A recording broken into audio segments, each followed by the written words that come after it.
The device later referred to as the Great Panjandrum did not begin with spectacle. It began as a file. The file was opened in early September 1943 inside the Directorate of Miscellaneous Weapon Development. The DMWD was, by that point, already an administrative anomaly.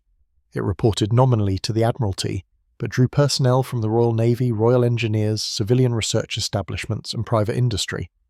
Its director, Captain Cecil Vanderpeer Clark, had been instructed to pursue solutions that orthodox departments had either rejected or refused to prioritise. The Atlantic Wall problem had been circulating through the War Office since late 1942. Concrete thickness estimates ranged from 1.5 to 3.5 metres. Standard naval gunfire was judged unreliable against reinforced casemates at shallow angles. Engineer assault teams faced unacceptable casualty projections. On the 3rd of September 1943, a memorandum circulated under DMWD reference DMWD 43271.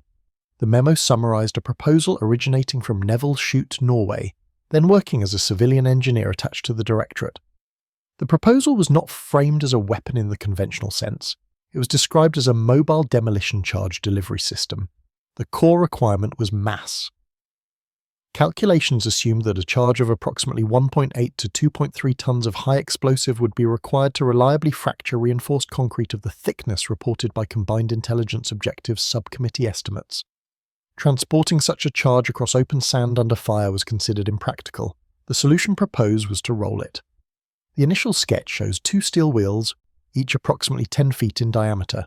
The rims were fabricated from rolled steel plate, 1 inch thick, reinforced with radial spokes welded to a central hub. Between the wheels sat a cylindrical drum. The drum was designed to carry the explosive charge.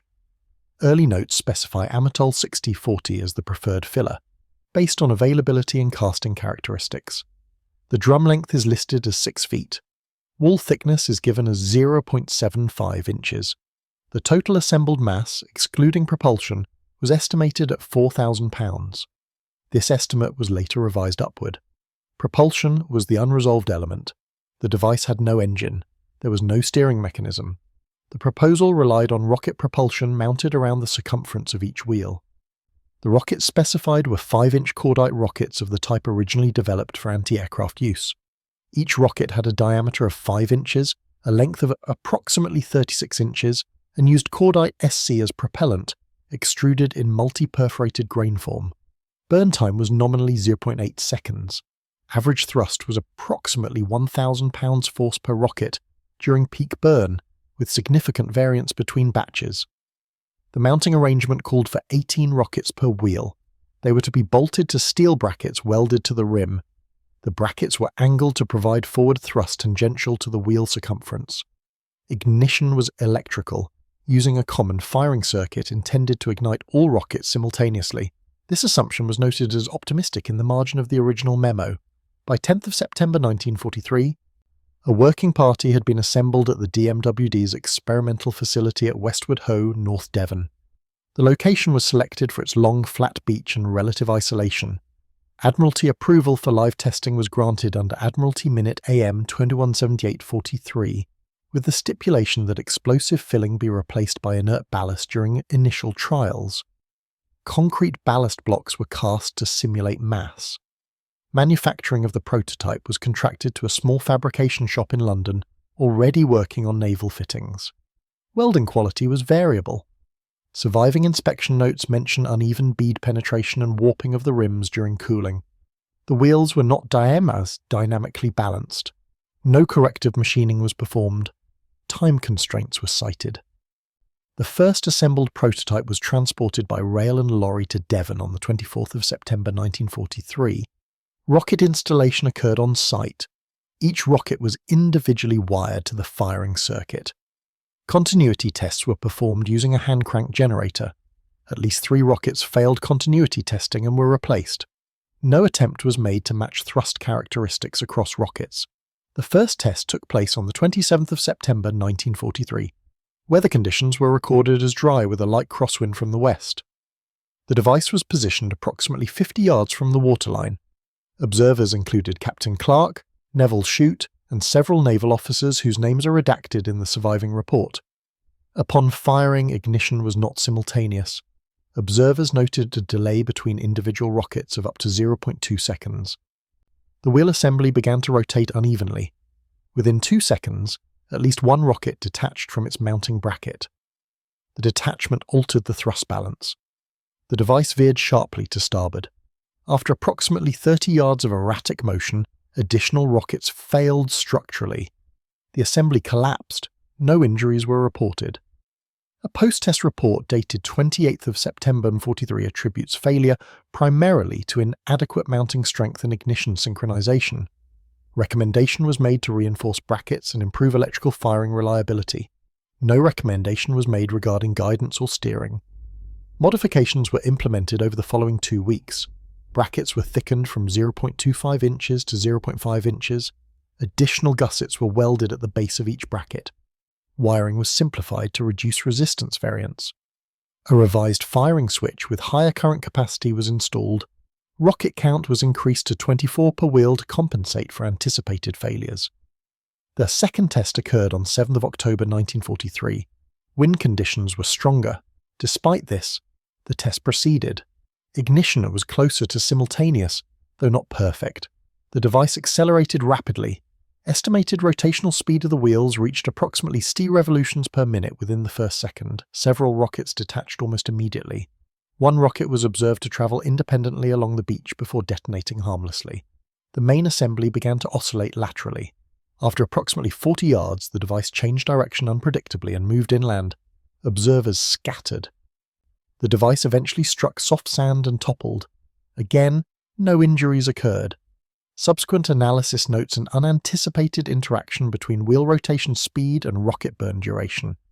Because burn time was less than 1 second, thrust dropped rapidly, leaving the device to coast under inertia. Any asymmetry during burn had disproportionate effects on trajectory. No corrective mechanism existed. Despite these results, further tests were authorized. The rationale is recorded in a DMWD meeting. Note, dated 12 October 1943. The note states that the principle remains sound if execution can be stabilized. No alternative stabilization method is proposed in the same document. A third test was scheduled for late October. Before this could occur, a revised design was suggested involving larger wheels, increased rocket count, and heavier explosive payload. Calculations appended to the proposal indicate a total mass exceeding 8,000 pounds. Rocket thrust requirements scaled accordingly. Concerns were raised by Admiralty observers regarding safety and controllability. These concerns were acknowledged but not acted upon. The third test took place on 30th of October 1943. This time representatives from the Admiralty and War Office were present. A film crew was also present to document the trial. The device was fitted with the revised rocket configuration. Upon ignition, multiple rockets failed catastrophically. At least 2 rockets detached simultaneously from one wheel. The resulting thrust imbalance caused the assembly to rotate toward the observers at speed. The film footage later circulated internally shows officers and cameramen retreating rapidly. The device altered course several times before self-destructing when remaining rockets exhausted their burn. Following this test, internal correspondence shows a shift in tone. A memorandum from the Admiralty dated 2nd November 1943 questions the operational viability of the concept. It notes the absence of guidance, the unpredictability of rocket performance, and the logistical challenge of deploying such a device under combat conditions. The DMWD responded by emphasizing the experimental nature of the work and the unique destructive potential if successful. Further tests were conducted in November, each introducing incremental changes. Rocket mounts were altered again. Different cordite batches were tested. None produced stable behavior. One test resulted in the device breaking apart almost immediately upon ignition. Another saw it roll backward toward the launch point due to asymmetric thrust. By December 1943, attention within the DMWD began to shift. Other projects showed more promise. The Panjandrum file remained open, but correspondence frequency declined. A final test was conducted in January 1944 with minimal documentation. The outcome was consistent with previous trials. No formal cancellation order has been located. The project appears to have been quietly abandoned.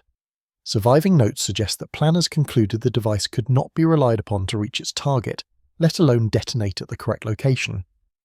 The Atlantic Wall problem was ultimately addressed through a combination of naval bombardment, specialized engineer vehicles, and direct assault.